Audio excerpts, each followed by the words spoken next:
आज के वीडियो में हम बात करेंगे कि कैसे आप आटे का होलसेल का बिजनेस शुरू कर सकते हो। इसी के साथ मैं आपको बताऊंगा कि अगर आप आटे का होलसेल का बिजनेस शुरू करना चाहते हो तो सस्ते से सस्ता आटा आप कहां से खरीद सकते हो, तथा पेमेंट की टर्म और कंडीशन क्या रहती है, ट्रांसपोर्ट से माल आप तक कैसे पहुंचाया जाता है, इस बिजनेस में कितना इन्वेस्टमेंट होता है और कितना प्रॉफिट मार्जिन होता है।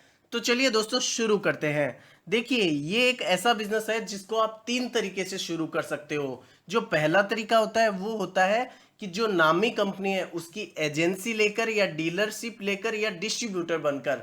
इसमें होता क्या है, जैसे आपके एरिया में आशीर्वाद आटा चलता है, उसकी आप कंपनी ले लेते हो या एजेंसी ले लेते हो और आपके आसपास के जो रिटेलर है उनको माल डिस्ट्रीब्यूट कर सकते हो। दूसरा जो तरीका होता है वो होता है ओपन मार्केट से। ओपन मार्केट का मतलब ये हो गया, कुछ कंपनियां ऐसी होती है जिनको आप जितना पैसा उनके अकाउंट में ट्रांसफर करते हो या उनको देते हो उतने का वो माल आपको दे देते हैं। इसमें आपको ना एजेंसी लेने की जरूरत होती है ना डीलर बनने की जरूरत होती है। तीसरा जो तरीका है वो होता है खुद की आटा चक्की लगाकर या खुद की आटे की मील लगाकर। इसके साथ इसमें बेनिफिट ये होता है कि आप खुद की एक ब्रांड बना सकते हो, लेकिन जो ब्रांड पॉपुलर नहीं होती है उसके किसी भी प्रोडक्ट को बेचने में काफी टाइम लगता है, क्योंकि कस्टमर को कन्वेंस करना पड़ता है। देखिए, आटे के अंदर काफी ऐसे ब्रांड है जो बहुत पॉपुलर है। जैसे बात की जाए तो आशीर्वाद आटा, ये आईटीसी कंपनी की एक ब्रांड है, उसका एक प्रोडक्ट है। इसी के साथ जैसे लक्ष्मी भोग हो गया, शक्ति भोग हो गया, नेचर फ्रेश हो गया, अन्नपूर्णा हो गया, पतंजलि का भी हो गया। ये ऐसे ब्रांड है जिनकी अगर आप एजेंसी ले लेते हो तो आपको किसी भी कस्टमर को कन्वेंस नहीं करना पड़ता है। लेकिन अगर आप किसी भी प्रोडक्ट की एजेंसी लेते हैं तो पहले मार्केट का सर्वे कर लीजिएगा कि आपके एरिया में किस ब्रांड का आटा ज़्यादा कंज्यूम होता है। ये भी नहीं होता है कि अगर आपके एरिया के अंदर कोई पहले से डिस्ट्रीब्यूटर है तो भी आप उस कंपनी की एजेंसी ले सकते हो। मैं आगे आपको बताऊंगा इसके बारे में। अब बात कर लेते हैं कि अगर आप ये सब लेना चाहते हो तो कैसे ले सकते हो। देखिए, एजेंसी लेने के लिए या डीलरशिप या डिस्ट्रीब्यूटरशिप लेने के लिए सबसे पहले आपको आपकी प्रोफाइल बनानी होती है। प्रोफाइल का मतलब ये हो गया कि आप कितना इन्वेस्टमेंट करना चाहते हो, आपके पास दुकान और गोदाम की साइज कितनी है, कहाँ पे लोकेशन है। उस प्रोफाइल में आपका पूरी जानकारी दी होती है और प्रोफाइल थोड़ा अट्रैक्टिव बनाइएगा ताकि अगर किसी भी कंपनी में दे तो उनको क्लियरली समझ आ जाए कि आपके पास कितना इन्वेस्टमेंट करना चाहते हैं। दूसरा जो पॉइंट होता है वो होता है, जैसे कुछ कुछ ब्रांड है, एफएमसीजी कंपनी है, जैसे आशीर्वाद आटा आता है वो आईटीसी का है। तो उस कंपनियों के लिए उनकी वेबसाइट पे आप जाके रजिस्टर कर सकते हो, या उसके मार्केटिंग एग्जीक्यूटिव, हर एरिया के मार्केटिंग एग्जीक्यूटिव होते हैं, उनको अगर आप संपर्क करेंगे तो वो आपको आसानी से डीलरशिप दिला देते हैं।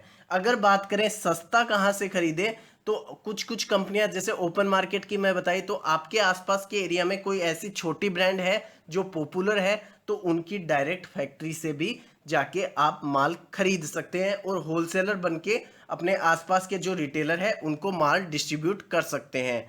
अगर आप खुद की आटे की मिल लगाना चाहते हो तो सबसे जो पहला जो मेन गोल होना चाहिए वो होना चाहिए, जैसे गेहूं के आटे का आप बिजनेस करना चाहते हो तो गेहूं का आटा सस्ता कहाँ मिलता है। अगर गेहूं की बात की जाए तो गेहूं सबसे ज्यादा इसकी खेती होती है पंजाब, हरियाणा और यूपी में, उत्तर प्रदेश में। तो अगर वहां से आप गेहूं खरीद के लाते हो तो आप अपने एरिया में सस्ता आटा दे पाएंगे, क्योंकि जो आटे का प्रोसेस है वो गेहूं की रेट पे डिपेंड करता है और आपका जो प्रोसेसिंग चार्जेस होता है उस पे होता है। तो जितना सस्ता गेहूं खरीदेंगे उतना सस्ता आप कस्टमर को बेच पाएंगे।